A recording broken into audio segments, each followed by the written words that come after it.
No, that doesn't work either, but this does make sense. So, did you come to a decision yet? No, it just feels so close to one way or another. Sorry, did I wake you up? How's the surgery stitches? Nah, I've been up for a while now, and honestly, a lot better than I thought they would be. Look, let me kill some time while you get all the Hayabusa notes together, okay? Fair enough. So, we got Helix as a sponsor in this video, and yeah, I know, big shocker. But something recently happened to me that reminded me why I'm glad for it. And no, we're not talking money. About a week ago, I had some outpatient surgery that I had to get done for a really bad infection that I had for about 2 weeks prior. And yeah, it's been why I've been a bit more quiet recently and a little bit slower on the uploads. And after having that surgery done, I realized I was going to have these stitches in my back for 2 weeks. Which to me meant no good night's sleep for 2 weeks, as I'm a back and side sleeper. I can't imagine it would feel all that great sleeping directly on fresh stitches, let alone this giant packed gauze that I had to wear for 2 solid days. But you wanna know what's interesting? Despite having a very large sensitive healing wound on my back, my sleep never got worse. I don't know what to tell you, gang. Whatever Helix does, it's borderline magical because I never thought I'd be able to sleep with this on my back. I know this is a paid ad, everyone, but look, we're not getting any younger, and I know a lot of you out there complain about not having any good sleep due to back, hip, side, or joint problems. Heck, I know 20-year-olds that complain about these kinds of things.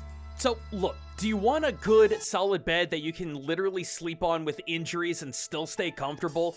Then Helix, guys! I've had this mattress for near a year, and I'm still amazed at how well I can get comfortable rest. And for those of you who haven't heard me go on about this already, I know everyone's got their own specified preferences when it comes to mattresses, which is why Helix has their mattress sleep quiz. It takes about 15 seconds to answer a handful of questions, such as what position you sleep in, what's your preference for hardness, softness, do you sleep hot, do you wake up with certain pains, and Helix will have a mattress suggestion that's catered to your exact needs. Delivery comes right to your doorstep in a box no more than 3 feet tall that a single person can carry, and all you gotta do is open the seal, let it puff up, and plop it on the bed frame of your choice.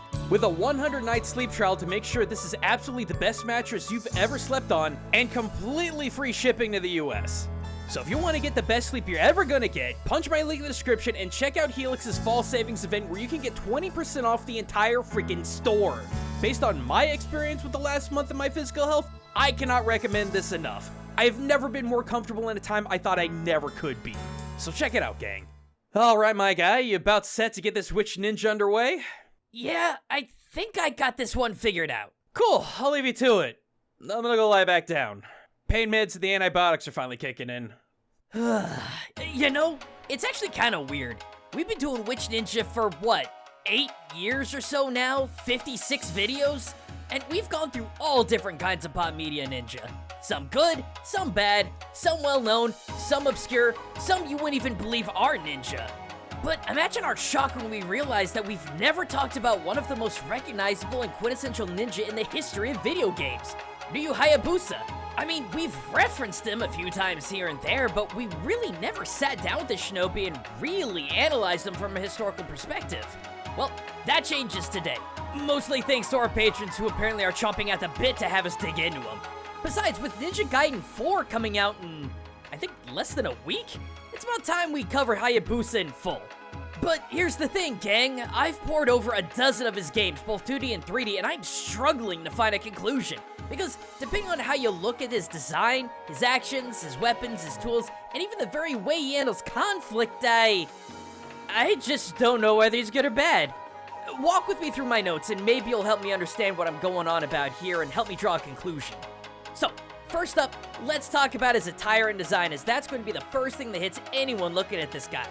Now, back in the ye old NES days, Hayabusa looked and felt pretty legitimate.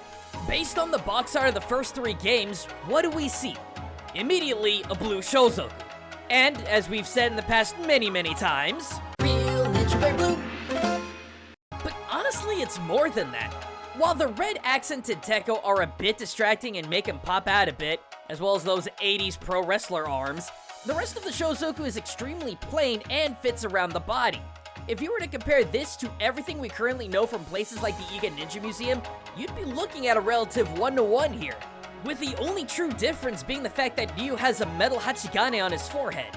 a sort of inexpensive armor that poor samurai and Ashigata would wear to protect their heads, but despite being metal, it's still small, flat, and subtle.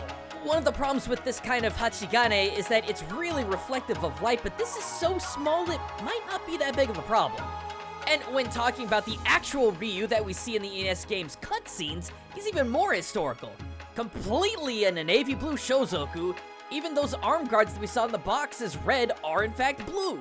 I mean, just compare you to the 8-bit blue sky and tell me this doesn't look like good camouflage. And Hachigane, the one thing that really stood out, nowhere to be seen in these cutscenes. He's either not wearing one, or more likely he's wearing it under his Zukin hood. Lastly, the legendary dragon sword that, by the story of the game, he has to have, he's not wearing it on his back in the NES version. He's wearing it near the small of his back. Now, we said it before, but it would be so insanely cumbersome to try and draw or sheath the sword being carried vertically on one's back, where horizontal is much easier and would be less in one's way if they were trying to climb or move quickly, you know, things that ninja do. Now, I wish that's all there was to the design of Hayabusa, but unfortunately, we've got the long, complicated, confusing series of 3D Ninja Gaiden games to dig through, and this is where the contradictions hit. I mean, things start well enough. We've got Ryu Hayabusa still wearing the completely navy dark blue shozoku in the middle of the day while his assailants are wearing dark brown, which makes for more sense when trying to blend into the mountainsides, but whatever, I get it. I can let that slide.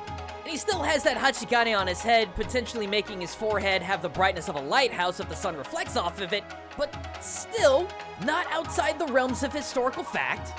And we can also see that Ryu is wearing Kusari Katabira chain armor under his shozoku, which for ninja were less about protection and more about weight training. And considering this entire scene and everything before it has Ryu training, makes sense. We're still inside the confines of what would be considered historical. But then, oh god, what is this? The legendary Black Falcon? Do you not see the multitude of problems with this one? For one, if the outfit is legendary, that means it has a history that more than a few people likely know about. Second, not only does it have a unique name, it has a unique look. Anyone wearing this can immediately be discerned as a member of the Hayabusa clan. So you're basically wearing a giant neon sign that advertises your affiliation. Not exactly the sneakiest of outfits. And good lord, look at that Hachigane! Before, when it was subtle, it may have passed by not making Hayabusa stick out like a sore thumb against any kind of light that might reflect off of it, but this? It's huge! It's metalled and it's textured! It's both immediately recognizable and extremely easy to see. Finally, this thing is latex black. Latex black. Now, I have and will make the argument in saying that black on a ninja does make sense in certain situations. Back in our Batman Witch Ninja, we argued that wearing black in the modern day might actually be a better camouflage, as there's so much more light pollution in modern times, as well as several more tall buildings casting black shadows. And to be fair, Ninja Gaiden does take place in the modern day, so this black shozoku might not be a huge problem. Except for the fact that it's latex. Look at this! All the ambient light is reflecting directly from Ryu Hayabusa's perfectly sculpted buttocks. If this were a matte black, that would be one thing.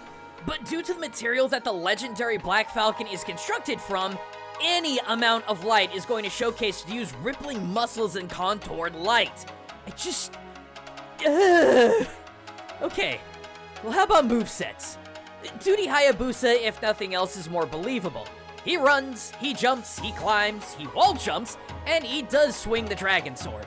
As far as boring as that might be comparatively, this does make this version of Ryu Hayabusa feel more ninja because it doesn't quadruple down on the superhuman feats that his 3D counterpart has. I mean, don't get me wrong, I don't know too many people that can do a triple flip as they jump 4 times their own height into the air, but look at 3D Hayabusa! I don't care what any training any human undergoes, no one is moving like this, attacking like this, and shrugging off damage like this. And that's another quick thing. In the original, you had to be so careful moving and attacking. You screw up once and half the time it meant you were dead. But 3D Hayabusa? Nah, man, just hit him with a healing herb or a tonic and he can take another 12 bullets or a giant worm bite, no problem. And yes, I know ninja use homegrown natural remedies as medicines. They were absolute master chemists. But this is not that. This is not medicine to cure stomach problems and the like. This is instantly curing lethal wounds. And speaking of ridiculousness, 3D Hayabusa has quickly become known for a very special ninja technique that other pop media shinobi have begun adopting. The good old Izuna drop. Nipping it in the bud right now, no, ninja never did this crap. In fact, the Izuna drop came directly from another superhero ninja character in the series Kamui Gaiden in 1969. No, this guy ain't a ninja either. This is where the technique came from, and I promise you, no ninja historically ever did anything like this. Oh, and the whole water walking thing that Hayabusa's doing here? Also a big nope. Sure, you could say that this is aping the use of the Mizugumo, which apparently let ninja walk on water, but Hayabusa isn't wearing those. Heck, if he was wearing the smaller Mizukaki, I would have given this a pass, but he's wearing neither. And besides, the Mizuguma has been under a lot of scrutiny as of late as how it was used, if at all. So, how about weapons? Well, this is actually one instance where 3D Hayabusa might outshine 2D Hayabusa. Granted, we're dealing with the limitations of the NES, so that might not be exactly fair. 2D Hayabusa only has the Dragon Sword because it was probably too hard on the software and the game design to give him much more than that. 3D Hayabusa though, freaking forget about it! Now, I'll give this Hayabusa credit where credit is due. Based on current understandings of ninja from research, texts, and museum artifacts, shinobi were known for using kusarigama, bows, tekokage claws, and even various flavors of bow staffs. Not so much swords, because it wasn't too long before there were multiple sword hunts enacted by Japan's centralized government, making the acquiring of getting swords like this nigh impossible. But a lot of these other weapons are either made from everyday objects or easily just made by hand. That's why ninja are better known for using these. They were a lot more cost-effective and a lot easier to get. And these are all weapons that Hayabusa has been using since Ninja Gaiden 2. But there is the argument that can be made that the proficiency with these weapons were an independent supplement to the individual ninja's talents. I.e., using a kusarigama came from the understanding of kusarigama jutsu, not ninjutsu. One is a martial art, and one is a method of survival and sneaking. So it's easy to make the argument that ninjutsu had no inherent martial capability behind it, and this is just Ryu Hayabusa knowing how to use all these different weapons. But there's two here that really chafe me, specifically the nunchaku and the tonfa. These were not ninja weapons, as they came from Okinawa and Japan really didn't interact with Okinawa until 1609, the tail end of the Sengoku Jidai and the tail end of the ninja's general usefulness.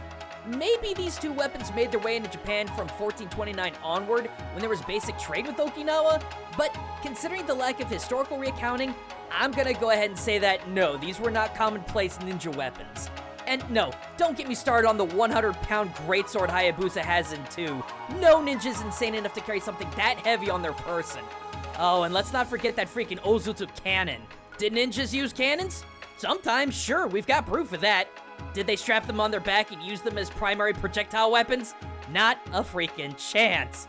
But I will say that I would expect Hayabusa to know how to use explosive arrows, as that's been a technology long researched and developed with shinobi. Alright, enough about weapons, let's talk about tools. Do either of these Hayabusas use their tools of shinobi in any historical way? Guys, this is honestly one of the biggest points of contention I'd ever have to face because there is so much yes, but so much no. On one hand, absolutely not, especially in the case of 2D Hayabusa. Making this the one time this version of the character is absolutely not a ninja. Shuriken that can take out enemies in one hit, giant boomerang shuriken that can orbit Hayabusa like a moon, an unstoppable blender attack, literally shooting fire magic? No, there's nothing here, man. And it's crazy, cause you'd think that Hayabusa in 3D would be just as bad, and yeah, the ninpo in this game just makes him more of a Naruto character than a ninja, but there are glimpses of practical historical ninja tools in his arsenal. Metsubushi smoke bombs that confuse an enemy's AI to attack it instead of where Ryu is? Yeah, it's a tool of subterfuge that anyone could identify as ninja. Shuriken?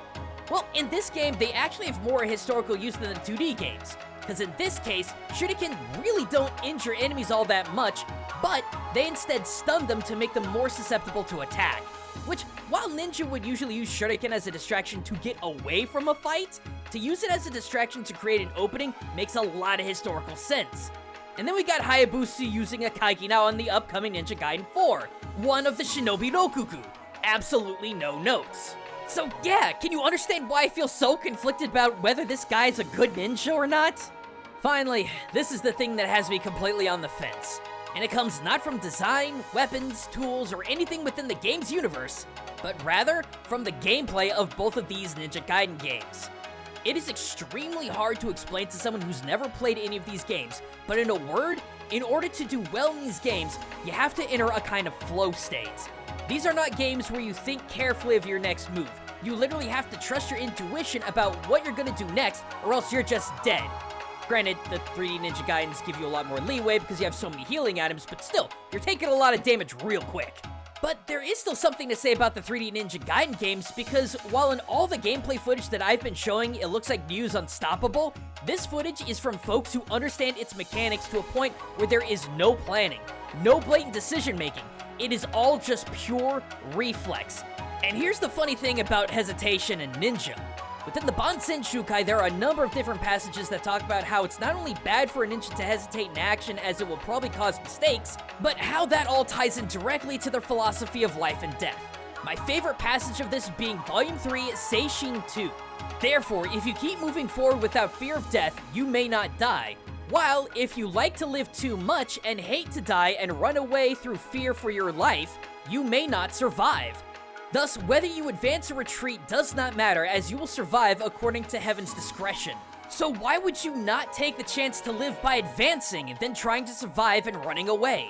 Basically, the idea here is that everyone dies, and in this belief system, when you die, it's already predetermined by divinity. So why hesitate?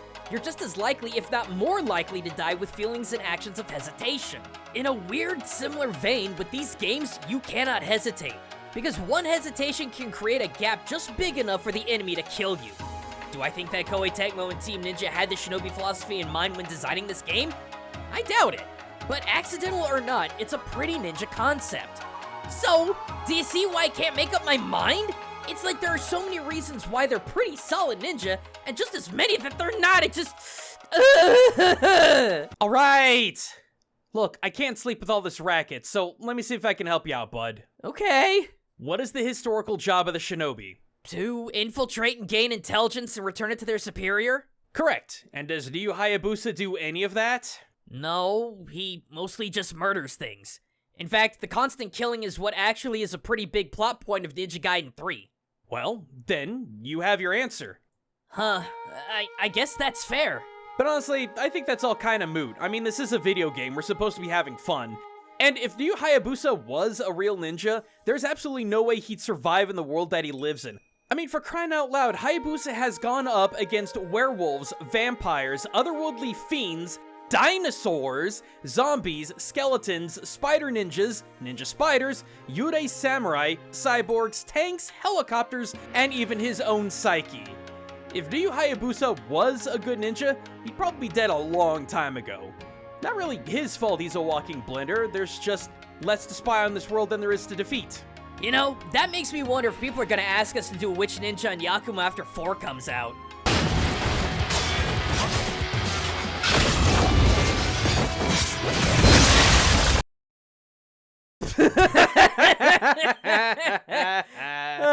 That's a good one. Well, I guess we got our answer on our end, but what do you all think?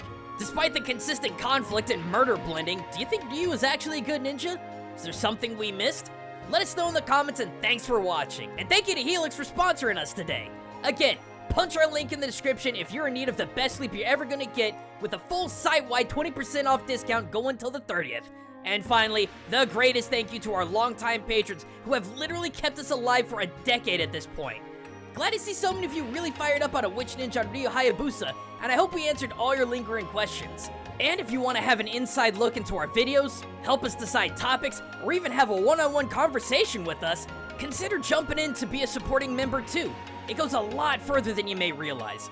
But anyway, if you want to learn even more about the world through your favorite games, animes, movies, and more, sub up, get notified, and until next time everyone, this is Gaijin Goombah, signing out.